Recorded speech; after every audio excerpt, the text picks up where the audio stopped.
اللہ رب العزت نے اپنے محبوب حضرت محمد مصطفیٰ صلی اللہ علیہ وسلم کو ایسا نور اور حسن و جمال عطا فرمایا تھا کہ آپ کے مبارک چہرے کی طرف جو بھی دیکھتا تھا وہ اپنا دل دے بیٹھتا تھا۔ حضرت عبداللہ بن سلام رضی اللہ تعالیٰ عنہ یہودیوں کے ایک بڑے عالم تھے۔ ان کو یہودیوں نے کہا آپ ہماری طرف سے جا کر یہ سوال پوچھیں۔ چنانچہ وہ بارگاہ نبوی میں سوال پوچھنے کے لیے آئے، لیکن جب انہوں نے اللہ کے محبوب صلی اللہ علیہ وسلم کی زیارت کی تو سوال پوچھنے کے بجائے کہنے لگے اے اللہ کے نبی آپ مجھے کلمہ پڑھا دیجئے۔ سبحان اللہ۔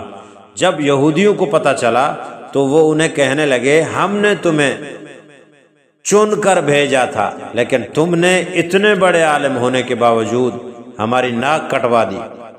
تم نے یہ کیا کیا کہ تم بھی ان کے ماننے اور چاہنے والے بن گئے؟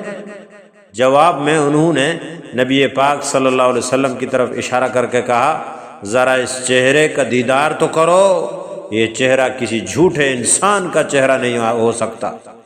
علامہ قرطبی رحمۃ اللہ علیہ لکھتے ہیں نبی علیہ الصلاۃ والسلام کا پورا جمال ظاہر نہیں کیا گیا، ورنہ کوئی بھی آدمی دیکھنے کی تاب نہ لا سکتا تھا۔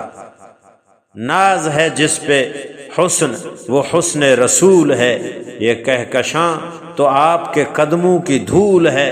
اے کاروان شوق یہاں سر کے بل چلو، طیبہ کے راستے کا تو کانٹا بھی پھول ہے۔